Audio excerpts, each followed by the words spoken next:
After 3 decades of lobbying by gun owners of America, we are proud to announce that the veteran gun ban is officially dead.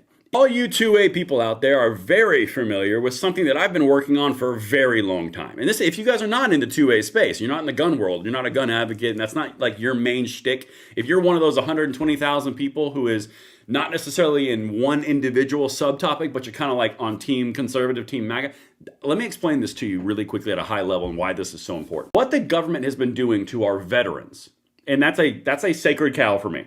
Veterans, children, women, like you leave those groups alone. So with the veterans, they would say, hey, we understand as part of the VA, you may have trouble balancing your checkbook and your reacclimation into society, you know, after you fought on behalf of the country and you gave up your friends and your family and your blood and your brains and your tears.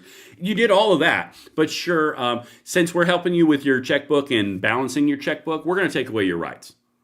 Because that's what they were doing at the Department of Veterans Affairs. That's what Chris Murphy and all the leftists and the Bidens and the Merrick Garlands, that's what they were all doing.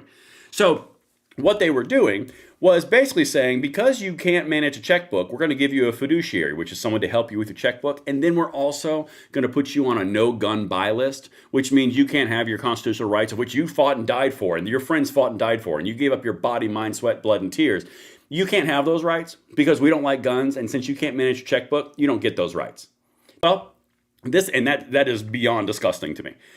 After 3 decades of lobbying by gun owners of America, we are proud to announce that the veteran gun ban is officially dead. Department of Veterans Affairs is working to delete over 270,000 veterans who were added to the FBI's background check system and unlawfully disarmed. Good, it needs to be all of them, and it needs to be all of them yesterday. Because this crap is not acceptable. Effective immediately, VA, the Veterans Affairs, will not report veterans to the Federal Bureau of Investigation's National Instant Criminal Background Check System as prohibited persons. If you aren't familiar with this language, the NICS background check system is what you do to buy a gun. And prohibited persons is something you can't buy a gun.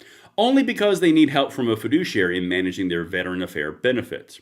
This corrects a 3-decade-old wrong that deprived many thousands of veterans in the VA's fiduciary program of their constitutional right to own a firearm without a legal basis. In addition to immediately stopping the reporting of this program, participants in NICS, the department is working with the FBI to remove all past VA reporting from NICS so no veterans are unfairly deprived of their Second Amendment rights based solely on participation in a financial fiduciary program. Good, more of that. This is why we are loud and this is why we win, because we don't give up. Because this crap is disgusting and now it's dead.